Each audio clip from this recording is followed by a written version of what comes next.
Baik, saya mulai. Assalamualaikum warahmatullahi wabarakatuh. Waalaikumsalam warahmatullahi wabarakatuh.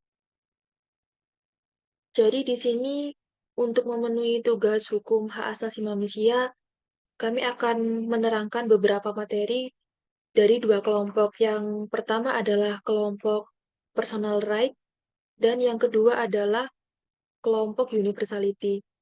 Jadi materi pertama yang akan kita bahas adalah materi dari kelompok personal right.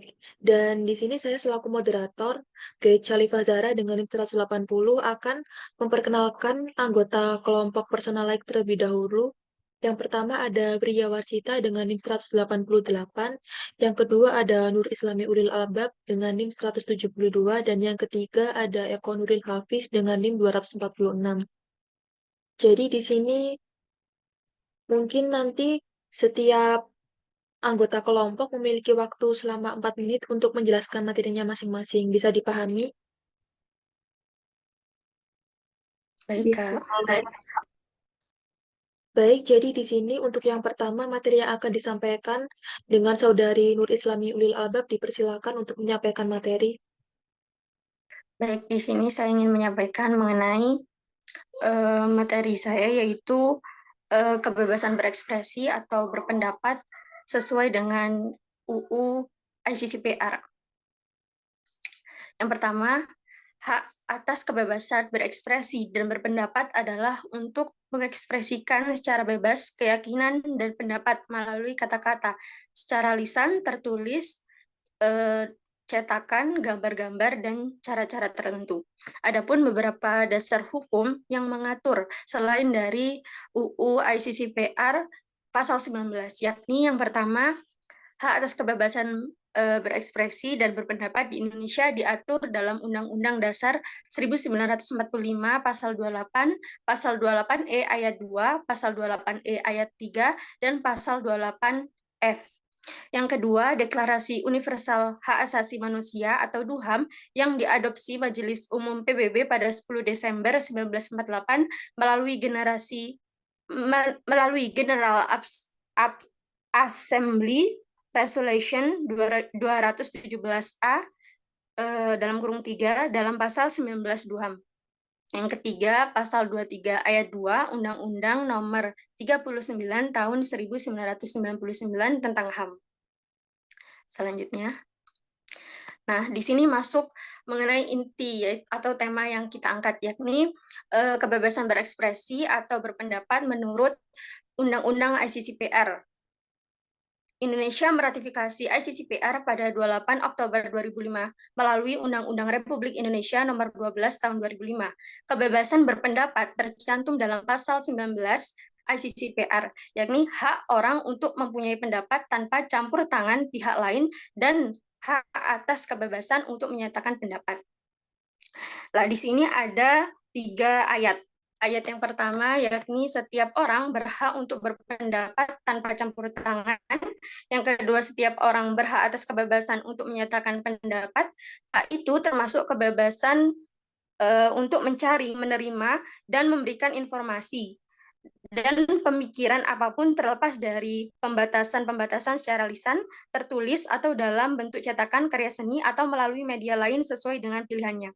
Ayat ketiga, pelaksanaan hak-hak yang dicantumkan dalam ayat 2 pasal ini menimbulkan kewajiban dan tanggung jawab khusus, oleh karenanya dapat dikenai pembatasan tertentu, tetapi hal ini hanya dapat dilakukan sesuai dengan hukum dan sepanjang diperlukan untuk poin A, menghormati hak atau nama baik orang lain.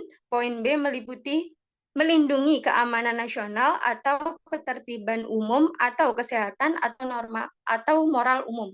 Selanjutnya,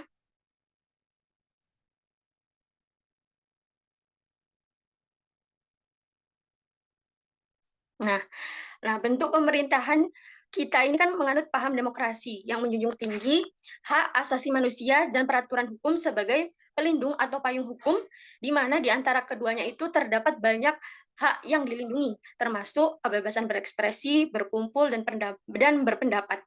Nah, hak kebebasan atau berekspresi ini juga termasuk hak yang fundamental atau hak yang vital, yang penting dalam melakukan kehidupan sehari-hari, dalam melakukan aktivitas sehari-hari, dalam menjalani kehidupan sehari-hari.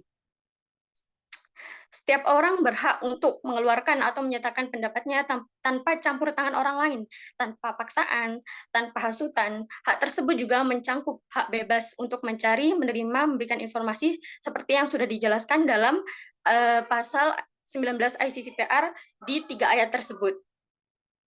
Nah, di sini dalam pelaksanaannya juga sudah tertulis dalam pasal 19 ayat 2 ICCPR, seperti yang ada dalam slide. Adapun pembatasannya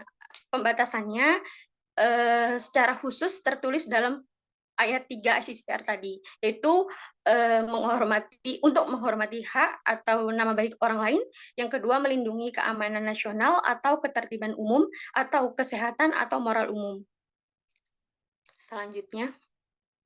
Nah, di sini juga ada pembatasan terhadap hak kebebasan berekspresi yang profesional, sah, dan tanpa diskriminasi menurut ICCPR berdasarkan pasal 20 seperti yang sudah tertera dalam slide. Nah, mungkin untuk lebih rincinya nanti akan disampaikan oleh teman saya Eko Nuril Hafid, dan juga menurut UU ITE yang akan disampaikan oleh teman saya yaitu Wirya Warsita. Mungkin cukup sekian, Kak.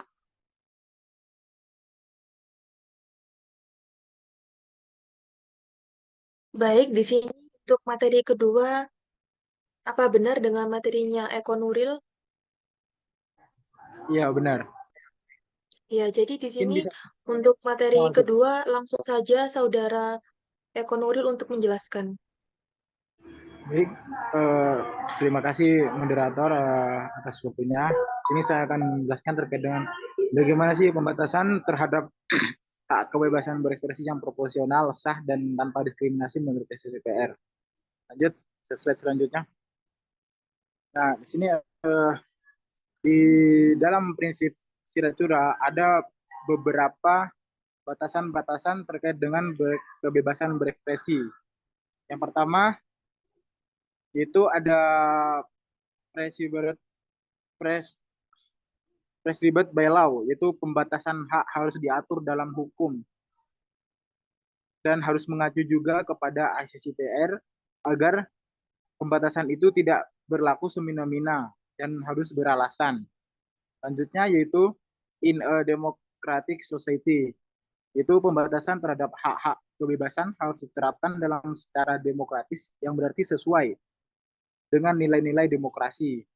Yang ketiga yaitu society public order, yaitu pembatasan bisa diberlakukan semata-mata untuk mewujudkan ketertiban umum.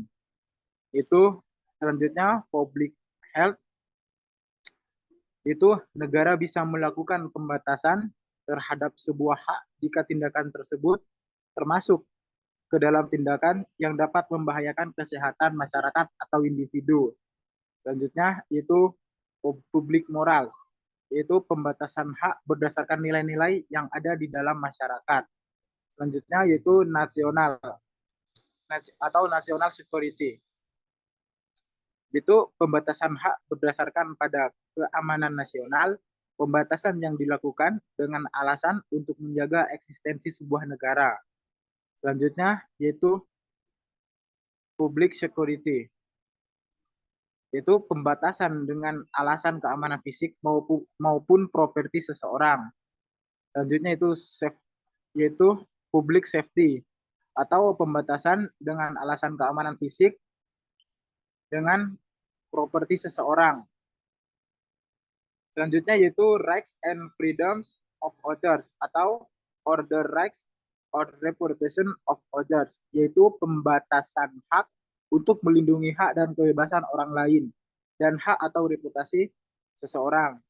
Dan yang terakhir yaitu action on public trial, yaitu proses peradilan harus dijalankan sesuai hukum yang berlaku tanpa campur tangan publik atau wartawan untuk mencegah penghakiman oleh publik yang mengancam keadilan sebuah peradilan. Selanjutnya, baik, adapun pendapat saya terkait dengan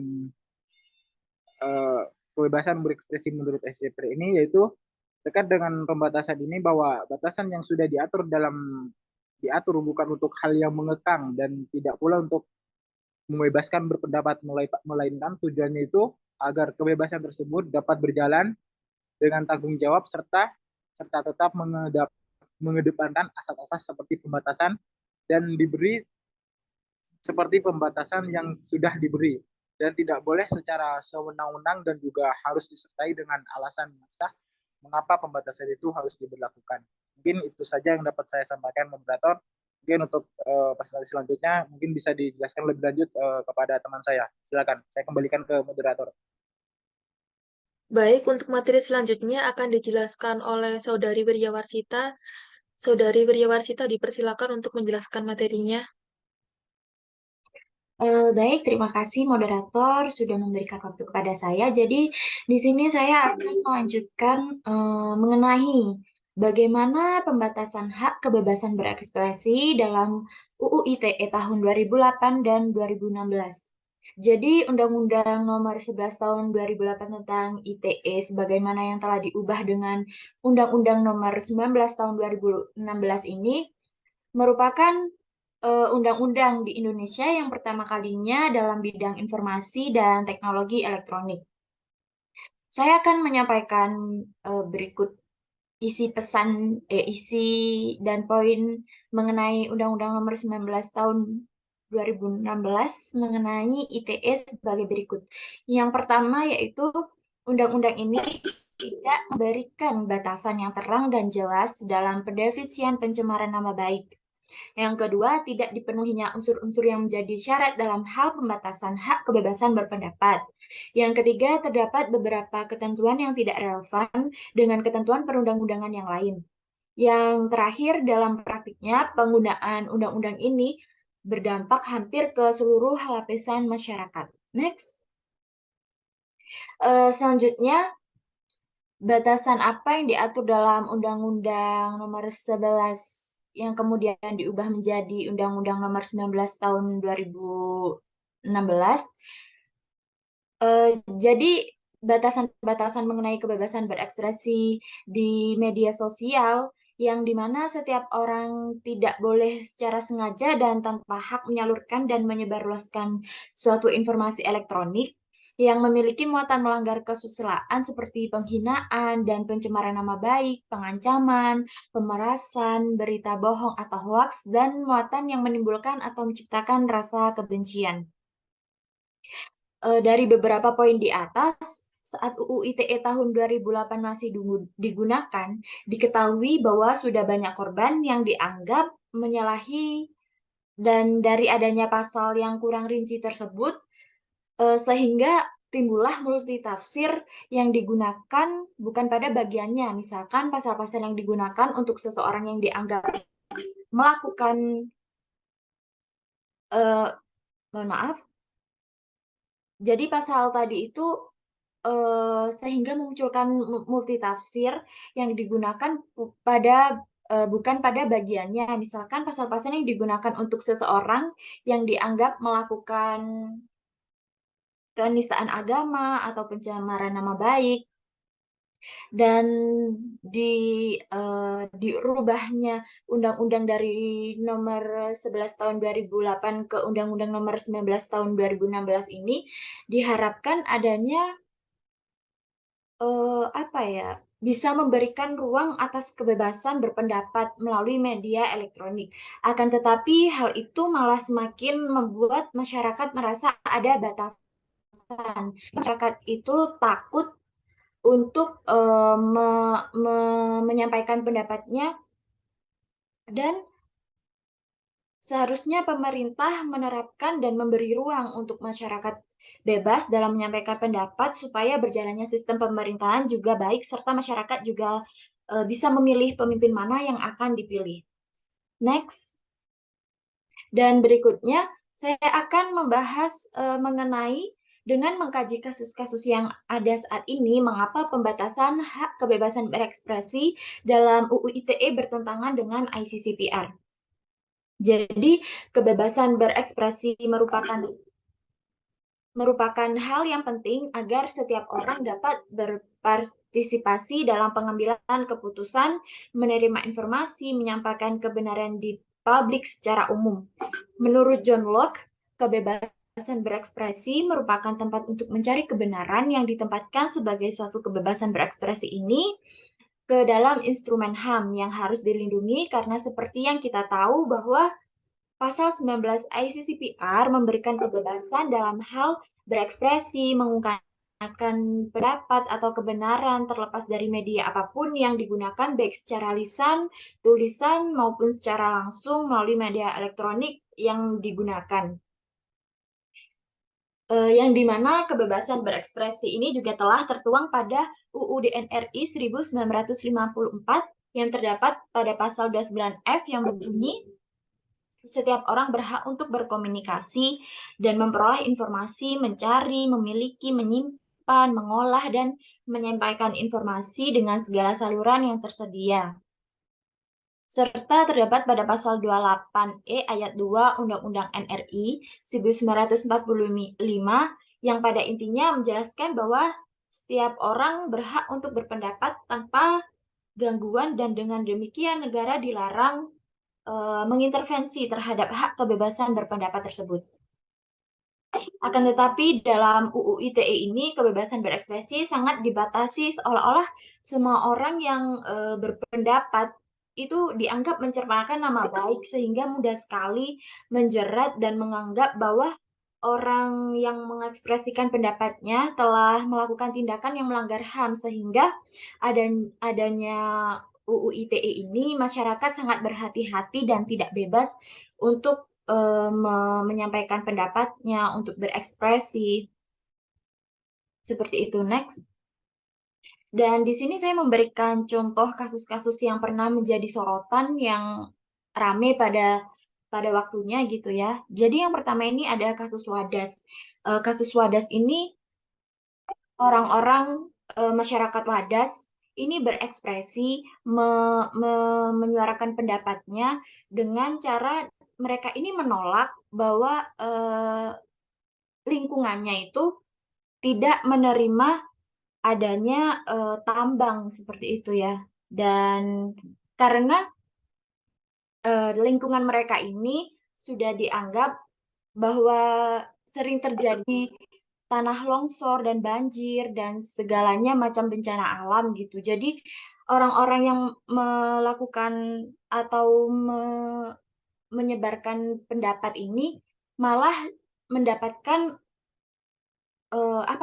ancaman dan kekerasan dari pihak aparat gitu. Terus yang kedua tentang kasus Baik Nuril yang dimana Baik Nuril ini sebenarnya ingin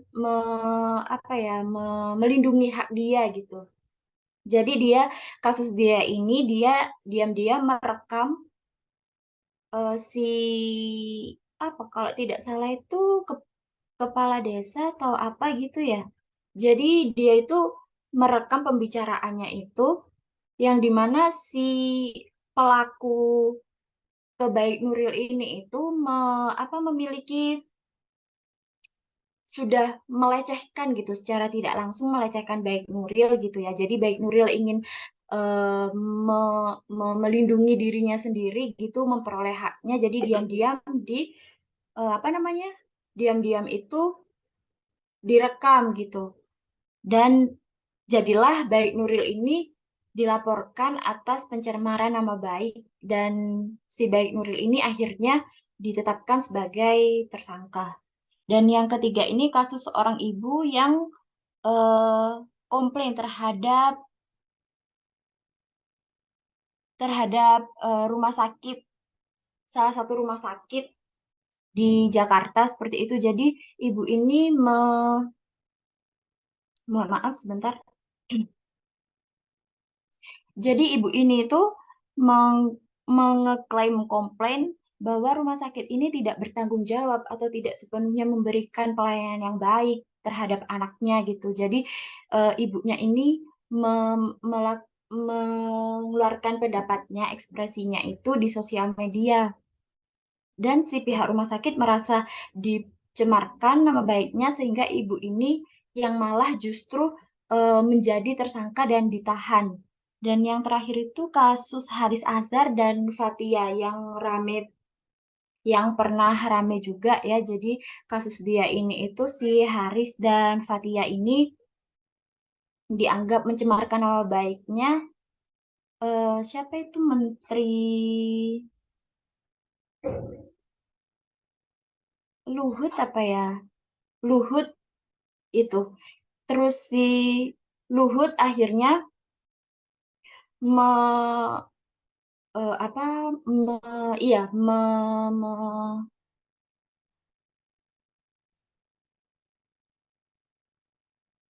dan akhirnya si Luhut ini melaporkan melaporkan si Fathia dan Haris ini telah mencemarkan nama baiknya. Tetapi yang dilakukan oleh Haris dan Fathia ini sudah menurut dengan data-data yang telah didapatkan seperti itu. Jadi bukan hanya sekedar dia menjelekkan nama-nama Luhut gitu. Dan akhirnya si Haris dan Fathia ini juga ditahan. Jadi seperti itulah undang-undang ITE ini sangat apa ya, sangat tidak sesuai dengan pasal CPR gitu. Jadi orang-orang tidak bebas dalam mengungkapkan ekspresinya seperti itu. Terima kasih waktunya. Saya kembalikan ke Baik, terima kasih atas penjelasan dari ketiga anggota kelompok personal right.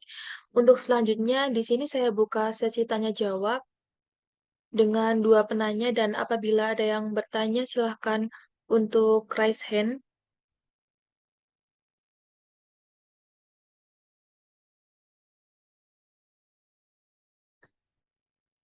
Baik, di sini sudah ada yang raise hand dengan Saudari Mutiara Martina dengan NIM 174.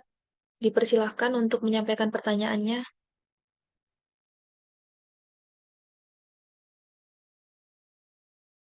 Baik, di sini saya ingin bertanya kepada kelompok personal right.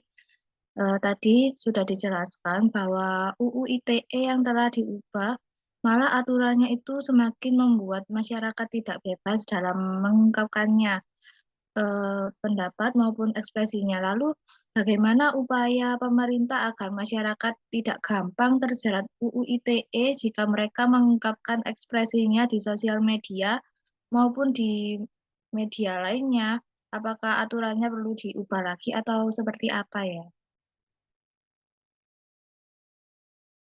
Untuk kelompok personal right, apakah pertanyaan tadi sudah jelas? sudah jelas bisa ditampung dulu. Baik,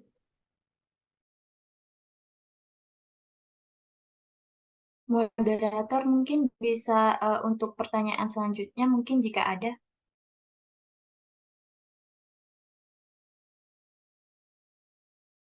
baik mungkin apabila tidak ada yang bertanya di sini saya izin bertanya terkait apa yang telah dijelaskan tadi. Jadi di sini saya Gaid Syalifah Zara dengan NIM 180 izin bertanya kepada kelompok personal right, yakni dalam kebebasan berpendapat, mengeluarkan pendapat merupakan bagian dari HAM yang fundamental. Lalu bagaimana dengan kebebasan berekspresi dan berpendapat yang dibatasi oleh pemerintah? Jadi itu pemerintah malah membatasi pendapat-pendapat yang ingin disampaikan oleh beberapa pihak, seperti contohnya di sini ketua DPRD atau pejabat yang berwenang mematikan mikrofon di dalam sidang. Itu kan mungkin bertentangan dengan Undang-Undang Dasar 1945 pasal 28 dan pasal 28 kalau nggak salah. Jadi mungkin bagaimana menurut pendapat kelompok Anda terkait hal tersebut? Terima kasih. Baik, izinnya moderator sama teman-teman kelompok, mungkin langsung saya jawab ya terkait dengan nomor 2 ini, pertanyaan nomor 2. Untuk pertanyaan pertama mungkin nanti bisa teman saya. Untuk pertanyaan kedua itu langsung saya jawab, yaitu terkait dengan adanya undang-undang yang mengatur kebebasan berekspresi yang berpendapat, yakni sebagai penjamin atau payung hukum otentik yang melindungi warga dari penguasa yang korup dan tiran. Kebebasan berekspresi juga telah menjadi pintu masuk yang penting bagi reformasi di Indonesia, terutama sejak jatuhnya rezim pada tahun 1998. itu di mana tindakan pejabat negara, khususnya tindakan ibu puan yang saudara tadi contohkan itu tidak menghargai seseorang sampai selesai mengeluarkan pendapat dengan dalih itu alasan untuk dari mana itu kemarin tuh kalau nggak salah itu beritanya itu dalihnya itu untuk menciptakan forum yang kondusif dari seorang pimpinan DPR yaitu Ibu Puan, yang dimana itu dari beberapa fraksi tidak menentang kebijakan yang telah ditentukan dari atasan. Hal tersebut bersifat otoriter karena suatu pemerintahan yang demokratis, masyarakatnya, warganya dapat menilai kinerja pemerintahan secara bebas. Ketika tindakan kritis pemerintah telah dibungkam, maka hilanglah esensi kebebasan berekspresi tersebut. Dan cukup jelas bahwa hal tersebut bertentangan dengan undang-undang dengan dengan UUD 1945 pasal 28 dan 28E dan pasal 19 ICCPR yang sudah tadi saya jelaskan. Mungkin itu saja. Cukup. Baik, di sini saya izin menanggapi terkait hal tersebut. Jadi kan tadi sudah dijelaskan kalau semisal ini memang bertentangan dengan Undang-Undang Dasar 1945 pasal 28 dan 28E. Nah, di sini tanggapan dari saya bagaimana caranya agar pendapat masyarakat dapat ditampung atau didengarkan oleh pemerintah. Padahal di sini pendapat dari mungkin fraksi-fraksi sendiri saja tidak didengar, apalagi pendapat dari masyarakat. Mungkin Anda sebagai masyarakat bisa menanggapi atau memberikan saran atau solusi terkait hal tersebut. Baik, saya coba jawab ya. Kalau berarti kan intinya itu bagaimana dari pemerintah ini untuk untuk mengambil saran lah dari masyarakat ya. Menurut saya itu eh, pemerintah sendiri itu mungkin sudah cukup cukup lah untuk menerima saran-saran dari masyarakat. Yang dimana ini juga menurut saya, pendapat saya pribadi ya, dari yang saya ketahui ini juga kadang ini masyarakat ini tidak bisa membedakan antara itu menyatakan pendapat di muka umum, di media sosial, dan juga menghina kepada pejabat-pejabat yang pemerintahan itu. Soalnya dari yang saya lihat lah di media sosial itu, kayak masyarakat tuh kadang kelewatan gitu. Dia tuh malahan menyampaikan kritik itu bolehlah kritik, tapi jangan dibarengin dengan penghinaan. Itu menurut saya kalau udah masuk ke menghina itu udah beda lagi tuh nanti urusannya. Mungkin gitu. Mungkin bisa ditambahkan oleh teman saya. Baik, terima kasih Baik, atas jawabannya. Apakah untuk soal nomor pertama dari Saudari Mutiara Matina tadi sudah ada jawabannya? Ya, saya mungkin akan menjawab dari pertanyaannya Mbak Tina tadi ya. Jadi kebebasan berpendapat ini kan juga merupakan bagian dari HAM dan merupakan hak dasar yang harus diwujudkan dalam kebebasan menyampaikan pendapat. Seperti yang dijelaskan tadi bahwa Indonesia ini telah meratifikasi mengenai kebebasan berekspresi maupun berpendapat. Dan juga kebebasan berekspresi ini sudah disahkan dalam pasal 23 ayat 2 Undang-Undang Nomor 39 Tahun 1999 tentang hak asasi manusia yang berbunyi setiap orang berhak untuk mempunyai, mengeluarkan dan menyebarluaskan pendapat sesuai hati nuraninya secara lisan dan atau tulisan melalui media cetak maupun elektronik dengan memperhatikan nilai-nilai agama, kesusilaan, ketertiban, kepentingan umum dan keutuhan negara. Jadi kebebasan berpendapat termasuk juga di era apalagi di era media sosial sekarang ya, diharapkan undang-undang ini dapat melindungi seseorang atas kebebasan berpendapatnya gitu. Maka dari itu hal yang memang seharusnya diupayakan oleh negara dan pemerintah yaitu dengan sebebas-bebasnya memberikan ruang kepada masyarakat itu supaya masyarakat itu saat menyampaikan pendapatnya mereka itu tidak takut tidak takut dalam berekspresi gitu. Jadi mereka mendapatkan ruang yang benar sebebas-bebasnya. Dan untuk pemerintahan mungkin mengenai undang-undang yang telah diubah tadi ya, undang-undang tentang UU ITE, seharusnya mungkin bisa dievaluasi lagi atau mungkin dirubah lagi secara efisien dan adil bagi masyarakat gitu. Jadi supaya masyarakat tidak takut dan tidak berasumsi buruk kepada aparatur negara, pemerintahan, seperti halnya bahwa pemerintah anti kritik dan lain sebagainya gitu. Itu sih dari saya, mungkin ada tanggapan atau feedback. Mungkin dari Saudari Mutiara Martina, apakah ada yang ditanggapi atau sudah cukup? Baik, sudah cukup. Terima kasih atas jawabannya. Moderator, boleh saya menambah sedikit untuk menjawab pertanyaan yang tadi moderator sampaikan kepada pemateri Eko, mungkin? Ini asumsi dari Baik, saya sih ya, ya, dari melihat baik. fakta empiris. Silakan. Nah, tadi kan upaya apa sih agar pendapat masyarakat itu didengar oleh Dewan Perwakilan Rakyat. Sedangkan seperti anggota fraksi, anggota DPR lainnya aja, itu nggak didengar gitu kan. Seperti itu ya tadi moderator. Iya, benar. Nah, mungkin melihat era zaman sekarang yang sangat berkembang, memang kita emang harus berhati-hati dengan UU ITE yang dalam undang-undangnya itu banyak undang-undang yang mengandung kayak jebakan bagi masyarakat dan menguntungkan pemerintah. Nah, di sini kan teknologi kan sekarang sudah berkembang nih. Nah, menurut saya yang sekarang nih yang paling efektif, yang paling apa ya? Yang mungkin upaya yang bisa kita lakukan yaitu menggunakan media sosial ataupun teknologi zaman sekarang. Seperti kayak kemarin nih yang viral kayak Lampung, kota Lampung. Nah, itu kan eh, sebelum-sebelum viral gara-gara Bima yang mengkritik mengenai jalan, terus kayak pendidikan yang nggak maju-maju kayak gitu, itu kan juga melalui media sosialnya. Nah, kalau menurut saya setelah kejadian viral beberapa bulan itu kan Presiden Jokowi langsung turun tangan, terus banyak tanggapan-tanggapan dari para apa namanya aktivis hukum juga, politik juga yang ikut berpendapat di TV, di YouTube dan lain sebagainya. Dan menurut saya ya itu yang paling sekarang bisa kita upayakan yaitu melalui media sosial, kita viralkan dengan syarat kita harus hati-hati dalam berpendapat.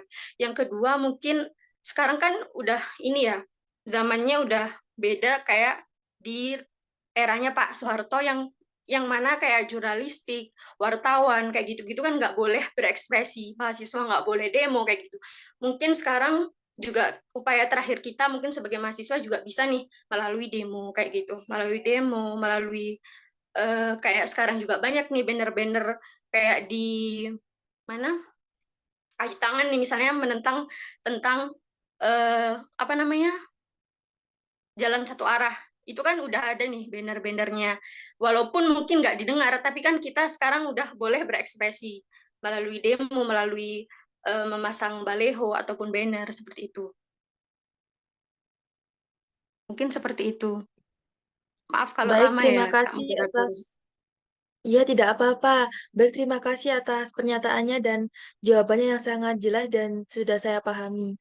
Jadi di sini mungkin diskusi kita bisa diakhiri.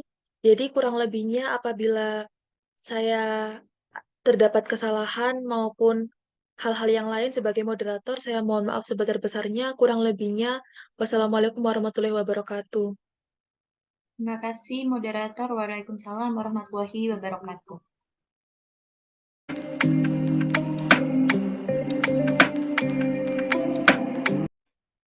Assalamualaikum warahmatullahi wabarakatuh. Baik, di sini saya sebagai moderator dari kelompok Universality yang beranggotakan yaitu Gesha Alif Azharah dengan NIM 180, Mutiara Martina dengan NIM 174, dan Mutia Rahma dengan NIM 185. Di sini saya akan mewakili kelompok Universality untuk memaparkan materinya. Jadi mungkin untuk mempersingkat waktu bisa langsung kepada Gecha Alif Azhara, boleh untuk menjelaskan materinya? Baik, jadi di sini tema yang akan kita bahas terkait pertentangan antara teori universalitas dan relativisme HAM serta posisi Indonesia. Dan di sini saya akan menjawab pertanyaan yang pertama, slide selanjutnya. Nah, jadi di dalam teori universalitas hak asasi manusia, berdasarkan teori rasionalisme, percaya bahwa rasionalitas manusia itu penting dalam melindungi hak asasi manusia. Jadi, untuk memperlakukan semua manusia secara setara. Nah, sedangkan teori universalitas hak asasi manusia itu ditinjau dari perspektif historis, perkembangan pemikiran hak asasi manusia lahir dari dan dipengaruhi oleh teori hak-hak alamiah atau disebut dengan natural rights theory. Jadi di sini natural rights theory itu memiliki pandangan bahwasannya hak asasi manusia itu merupakan hak yang dimiliki setiap orang pada setiap waktu dan tempat atas dasar eksistensinya sebagai manusia. Jadi di sini teorinya itu mengandung makna bahwa penerapan hak asasi manusia itu tidak dibatasi dengan situasi, waktu, tempat individu manusia berada, nilai-nilai budaya atau moral dan tidak dibatasi dalam penerapannya juga. Dan di sini tuh sebagaimana ditetapkan dalam DUHAM dan di sini mohon maaf dan di sini ditetapkan dalam Deklarasi Universal Hak Asasi Manusia atau UDHR pada tahun 1948 itu terdapat berbagai perjanjian turunannya, yakni menyatakan bahwa setiap orang itu akan menikmati hak untuk hidup, hak untuk bebas dari penyiksaan, hak untuk bebas dari perbudakan, dan bebas dari segala diskriminasi. Dan di sini teorinya itu menjamin hak asasi manusia. Jadi tuh hak asasi manusia itu dijamin karena hak asasi manusia sendiri itu bersumber dari alam dan bersifat abstrak. Jadi itu di sini karena bersifat abstrak diperlukan kerangka hukum yang menjamin agar hak-hak yang melekat pada manusia itu tidak dilanggar oleh negara atau pihak lain. Next. Jadi di sini pertanyaannya itu negara mana saja sih yang menganut teori universalitas? Nah, sebelum kita membahas terkait negara mana saja yang menganutnya, di sini saya menjelaskan terlebih dahulu bahwasanya di dalam teori universalitas ini tidak diatur bahwasanya itu kebebasan ada batasan-batasannya. Jadi mungkin di sini teori universalitas lebih mencakup ke arah luas. Jadi mungkin dalam bertindak dalam kehidupan sehari-hari itu memang kita sebagai manusia kan memiliki hak asasi manusia, tetapi pada dasarnya itu semua hak asasi manusia diperlukan batasan-batasan tertentu agar terciptanya kehidupan yang tentram, aman, dan damai. Dan di sini tuh saya memberi contoh negara mana saja yang menganutnya itu negara contohnya di Amerika dan Belanda. Jadi itu konsep universalisme itu banyak diatur oleh negara-negara barat atau negara-negara sekuler ya. Dan tidak menjadikan nilai-nilai budaya, agama, dan budaya itu untuk membatasi penerapan HAM. Nah, salah satu contohnya yang pertama tadi di Amerika itu tidak melarang pernikahan beda agama. Jadi di Amerika itu menerapkan prinsip separation between church and state. Jadi itu artinya pernikahan yang merupakan perbuatan hukum atau urusan legalitas negara harus dipisahkan dengan urusan agama. Jadi dengan ini tuh Amerika menjalankan dengan penuh pada pasal 16 ayat 1 DUHAM yang menyatakan bahwa laki-laki dan perempuan yang sudah dewasa dengan tidak dibatasi kebangsaan, keluarga negaraan, dan agama itu berhak untuk menikah dan membentuk keluarga. Dan contoh kedua ini di negara Belanda. Jadi itu negara Belanda itu negara pertama di dunia yang juga mengesahkan pernikahan sesama jenis. Jadi itu pada hakikatnya pernikahan itu sebuah hak asasi manusia di Belanda. Jadi memang di Belanda itu memang diakui kalau pernikahan sesama jenis itu diperbolehkan memang. Jadi memang beberapa penerapannya sebagaimana konsep teori universalitas yang mana penerapan HAM sendiri itu lebih diarahkan kepada kepentingan pribadi seperti itu. Mungkin itu saja materi yang bisa saya sampaikan terkait universalitas. Saya kembalikan ke moderator. Baik, untuk materi selanjutnya mungkin bisa dilanjutkan oleh Tina. Waktu dipersilahkan. Baik, terima kasih kepada moderator. Baik, di sini saya Mutiara Martina dengan NIM 174 akan menjelaskan mengenai pandangan teori relativisme HAM. Baik, yang pertama adalah pendapat dari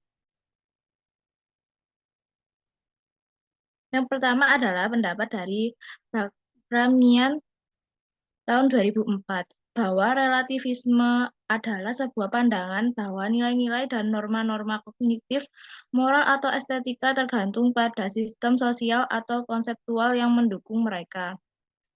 Jadi yang bisa saya simpulkan dari pendapat Bakramian ini adalah bahwasanya relativisme itu berasal dari lingkungan sekitar yang membentuk suatu moral atau norma.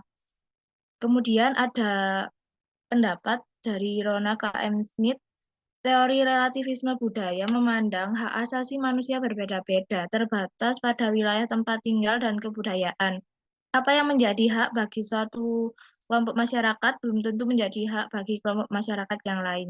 Jadi relativisme itu berasal dari suatu kebudayaan, suatu tempat tinggal dari suatu kelompok masyarakat dan tidak sama dengan kelompok masyarakat lainnya.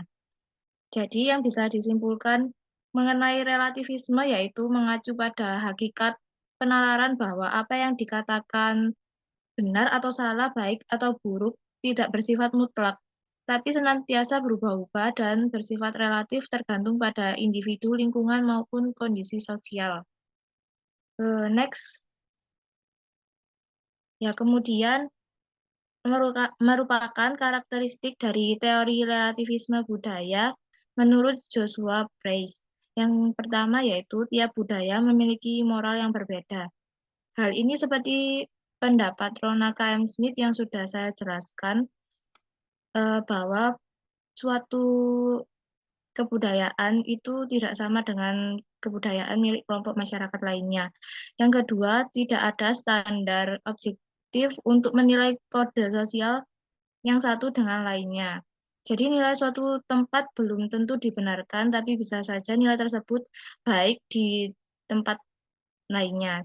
Contohnya yang sudah dijelaskan oleh Gajah mengenai pernikahan di Amerika, pernikahan sesama jenis itu boleh dilakukan, sedangkan di wilayah Asia hal itu merupakan hal yang sangat tabu. Yang ketiga yaitu tidak ada status yang lebih baik, melainkan hanyalah salah satu kode moral saja. Maka dari itu, tiada kebenaran moral yang berlaku bagi semua orang pada tiap waktu. Yang terakhir yaitu bersikap toleran.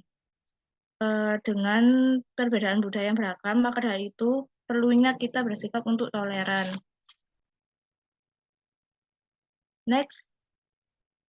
Kemudian adalah negara-negara yang menganut relativisme HAM. Yang pertama yaitu di kawasan Pasifik Barat. Jadi di kawasan Pasifik Barat ini mengajukan klaim bahwa apa yang mereka sebut sebagai nilai-nilai Asia ini, yaitu ASEAN Value lebih relevan untuk kemajuan di kawasan Asia daripada nilai-nilai di Barat, seperti hak asasi manusia dan demokrasi yang dinilai tidak begitu urgent bagi bangsa-bangsa Asia.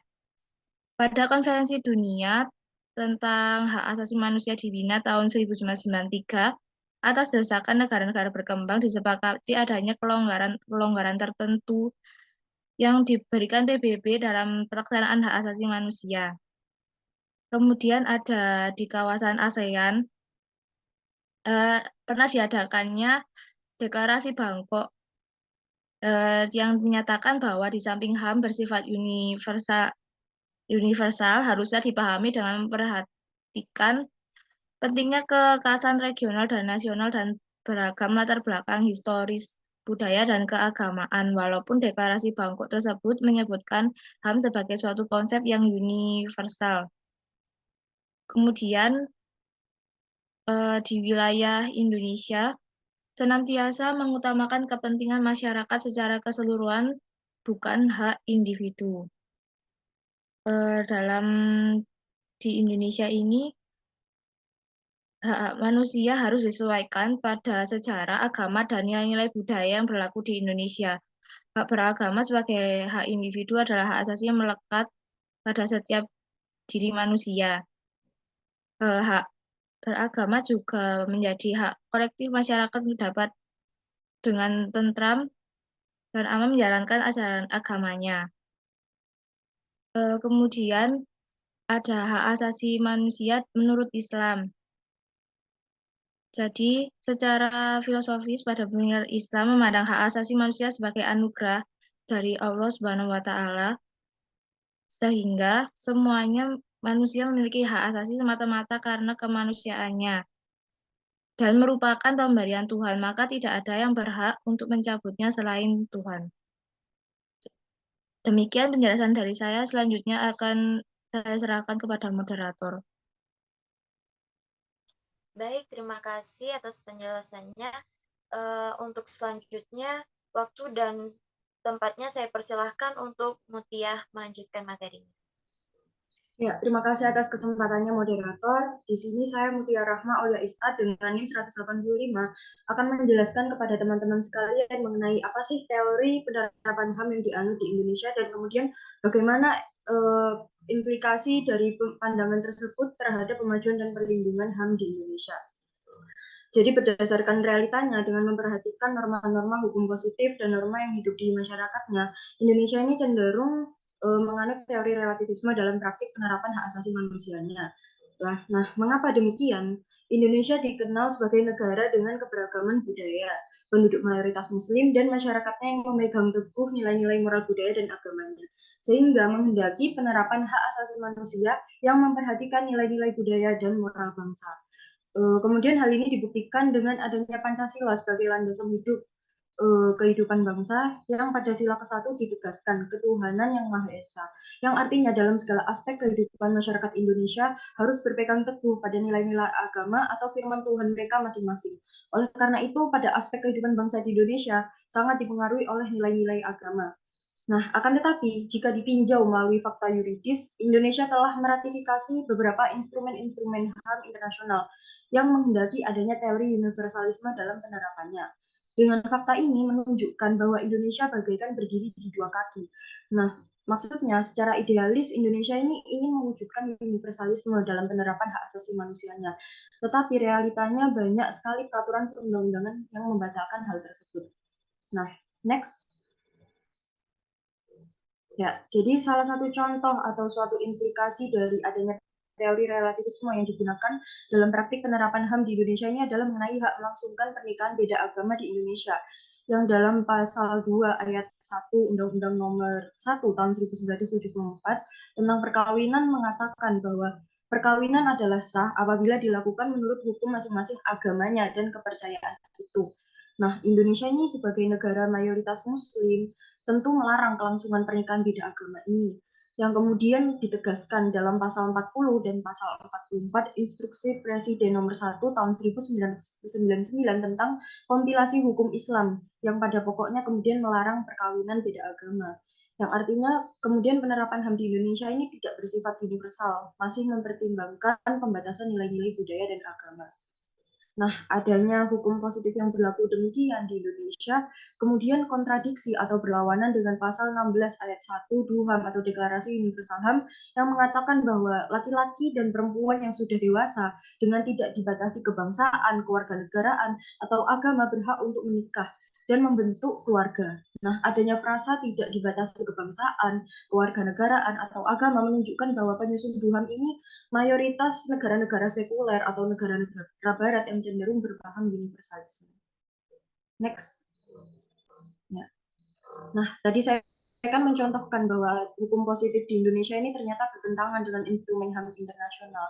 Nah, apakah kemudian diperbolehkan hal seperti itu? Nah, seperti yang tadi telah dijelaskan oleh teman saya sebelumnya, yaitu Mutiara Martina, disebutkan bahwa pada konferensi Wina tahun 1993 disepakati adanya kelonggaran-kelonggaran tertentu yang diberikan PBB dalam pelaksanaan HAM, yang tercantum pada pasal 5 Deklarasi Wina 1993 yang bunyinya sudah tertera seperti yang ada di slide. Nah, artinya, meskipun Indonesia memiliki batasan pada konsep HAM yang dipengaruhi oleh ideologi, agama, budaya, dan sejarah, bukan berarti Indonesia ini tidak menghormati HAM masyarakatnya, melainkan demi menjaga nilai-nilai bangsa yang telah dianut sejak lama. Sebab hakikatnya teori relativisme ini hadir untuk mencegah adanya universalisasi hak asasi manusia yang berpotensi didominasi oleh suatu budaya tertentu yang dapat mengancam eksistensi nilai budaya suatu negara atau komunitas. Nah, atas berdasarkan tujuan tersebut, oleh karena itu banyak sekali negara-negara timur atau negara-negara yang cenderung masyarakatnya memegang teguh nilai-nilai budaya dan keagamaan itu cenderung menggunakan teori relativisme dalam penerapan HAM-nya. Next. Ya, meskipun terlihat tujuan penerapan teori relativisme ini sepertinya baik, tetapi terdapat problematika dalam penerapan hak asasi manusia ini yang menggunakan teori relativisme. Nah, sebab hakikatnya penerapan HAM dengan teori relativisme ini diarahkan pada kepentingan komunitas seperti agama, suku budaya, etnis, dan lain-lain, sehingga hal ini berpotensi menimbulkan pelanggaran hak asasi manusia individu yang dilakukan oleh masyarakat, bahkan aparat pemerintah dengan mengatasnamakan ketertiban umum dan demi menjaga moral publik. Nah, guna mencegah adanya praktik pelanggaran HAM, pemahaman relativisme budaya di mana negara menempatkan hukum domestik di atas norma-norma internasional seharusnya hanya diberlakukan pada hak-hak yang tergolong domestik. Pada hak-hak yang tergolong delegible atau yang berada di ranah eksternum atau ranah publik yang kemudian berpotensi menimbulkan kerugian bagi masyarakat umum. Nah, seperti hak kebebasan berekspresi dan kemudian lain-lain. Nah, jadi nilai-nilai lokal ini tidak dapat menjadi pembenaran bagi masyarakat dan aparat pemerintah untuk membenarkan tindakan-tindakan yang mengesampingkan hak-hak fundamental seperti hak untuk menikah, hak untuk kebebasan beragama, atau memiliki keyakinan yang pada hakikatnya hak tersebut berada pada ranah internal. Nah, contoh permasalahannya adanya 6 agama yang diakui di Indonesia yang tercantum dalam penjelasan pasal 1 PNPS atau UU Penodaan Agama, yang seolah-olah mengelompokkan ratusan kepercayaan yang diyakini masyarakat Indonesia ke dalam 6 agama resmi tersebut. Hal ini memberi suatu implikasi di mana jika ada masyarakat yang memeluk agama baru yang praktiknya berbeda dari 6 agama resmi tersebut, kerap kali mendapat stigma yang buruk dan dikriminalisasi bahkan hingga dipersekusi semata-mata demi menjaga ketertiban umum. Nah, yang saya ketahui berdasarkan berita-berita kasus ini terjadi bagi penganut Ahmadiyah dan Syiah. Padahal pada pasal 29 Undang-Undang Dasar Negara Republik Indonesia tahun 1945 telah disebutkan bahwa negara menjamin kebebasan beribadah bagi setiap orang, masing-masing menurut agama atau kepercayaannya masing-masing. Sekian dari saya kembalikan kepada moderator. Baik, terima kasih atas kelompok Universality mengenai penjelasannya sudah sangat jelas. Dan kemudian waktu saya persilahkan untuk partisipan, barangkali ada yang ingin bertanya, silahkan langsung saja. Izin bertanya, moderator. Baik, untuk Eko dipersilahkan.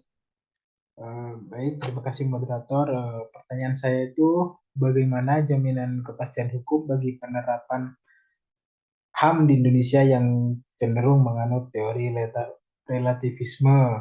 Sedangkan di sisi lain Indonesia itu meratifikasi instrumen-instrumen HAM internasional yang menganut paham universalisme. Mungkin itu moderator. Baik, terima kasih atas pertanyaannya. Untuk kelompok Universality, apakah udah jelas pertanyaannya dari Eko? Sudah. Mungkin bisa diulangi sekali lagi. Yang bagian Baik, akhir.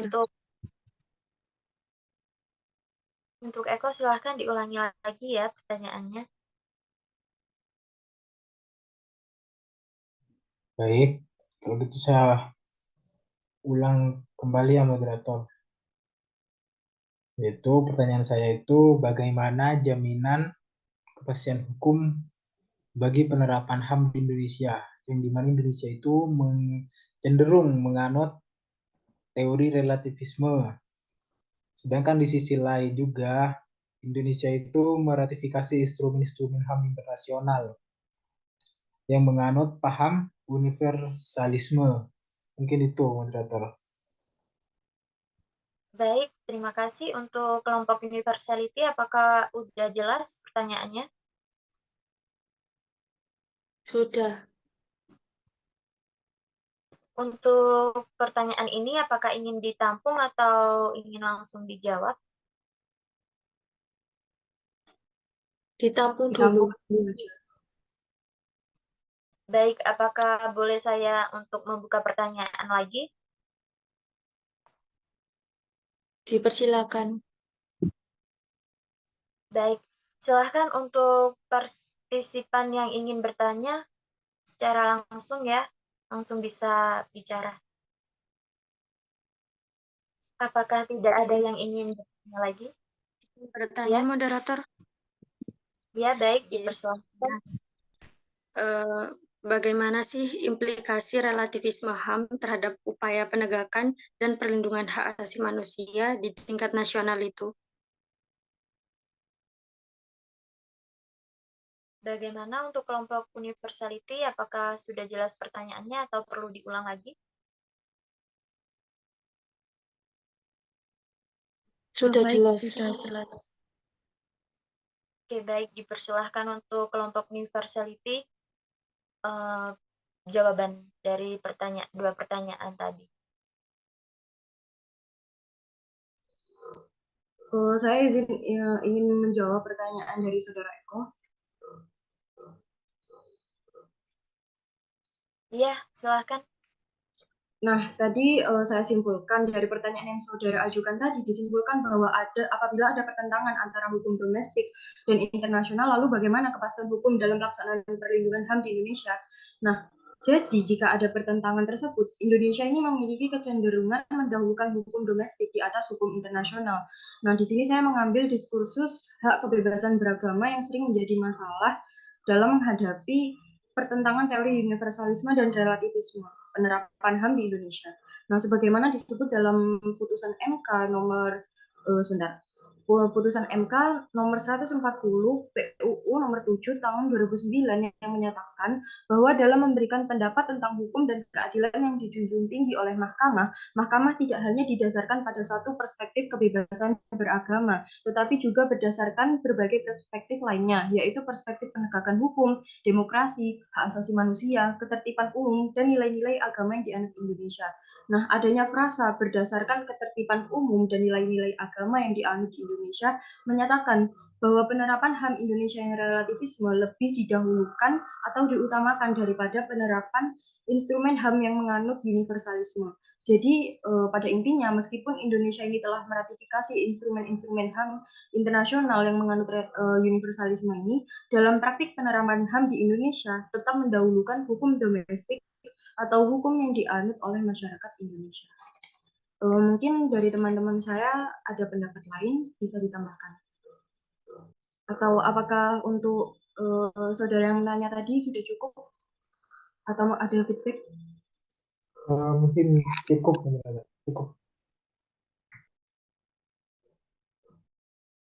Baik, pertanyaan 1 sudah dijawab. Berikutnya untuk pertanyaan selanjutnya, apakah ingin langsung dijawab juga? Baik, langsung dijawab moderator. Oke, baik, dipersilahkan.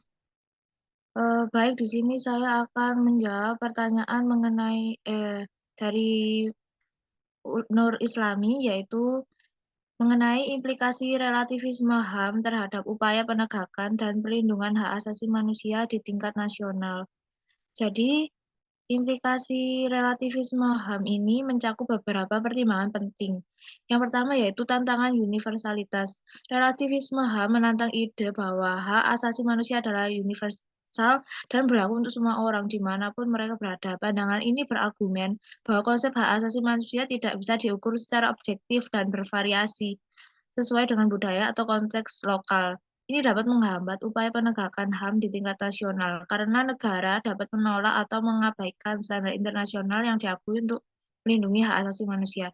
Yang kedua yaitu penghormatan terhadap kebudayaan. Relativisme HAM seringkali menekankan penghormatan terhadap keberagaman budaya dan nilai-nilai lokal. Hal ini dapat mengarah pada adanya argumen bahwa praktik-praktik yang mungkin melanggar hak asasi manusia dalam konteks tertentu sebenarnya merupakan bagian dari warisan budaya dan harus dihormati.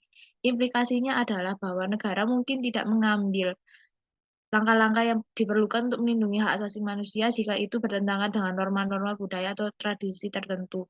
Yang ketiga yaitu perlunya konteks lokal.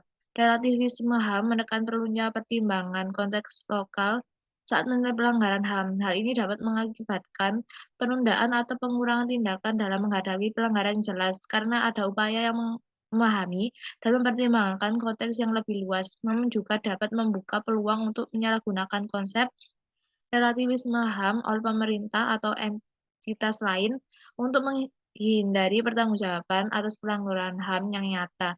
Yang keempat yaitu pengaruh politik.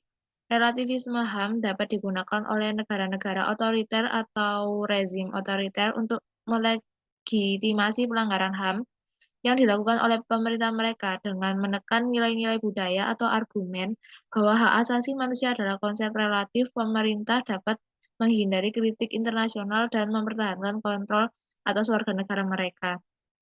Meskipun ada implikasi ini, tapi masih banyak negara atau organisasi internasional yang berpegang pada prinsip universalitas HAM dan berusaha untuk menegakkan dan melindungi hak asasi manusia di tingkat nasional. Meskipun dengan tantangan dan kompleksitas yang ada, HAM itu penting untuk mempertimbangkan nilai-nilai budaya dan konteks lokal, tapi juga penting untuk tidak mengabaikan hak asasi manusia universal yang merupakan pijakan penting dalam perlindungan dan penegakan HAM. Sekian jawaban dari saya. Baik, apakah untuk kelompok universality akan menambahkan dari barusan? Iya, saya izin menambahkan terkait terdapat tadi kan beberapa implikasi itu menjelaskan. Dan di sini memang beberapa implikasi itu penting dicatat karena kan memang pada dasarnya tuh HAM berusaha melindungi hak asasi manusia. Nah, di sini tuh HAM di Indonesia tetap mempertimbangkan nilai-nilai budaya karena kan pada dasarnya budaya-budaya di Indonesia tuh dalam penerapan hak asasi manusianya sudah terdapat batasan-batasan. Jadi pada dasarnya apabila hak asasi manusia tersebut dijalankan dengan nilai-nilai budaya, itu mungkin lebih sesuai dengan kondisi masyarakat yang ada di Indonesia seperti itu mungkin.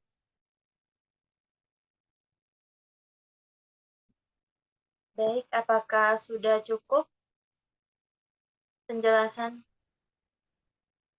Apakah ada feedback lagi dari penanya? Cukup jelas, moderator. Baik, baik kalau gitu saya sebagai moderator di sini mungkin sudah cukup diskusi kali ini ya karena sudah tidak ada feedback lagi atau ada penjelasan lagi terkait materi ini. Mungkin bisa saya langsung tutup saja ya.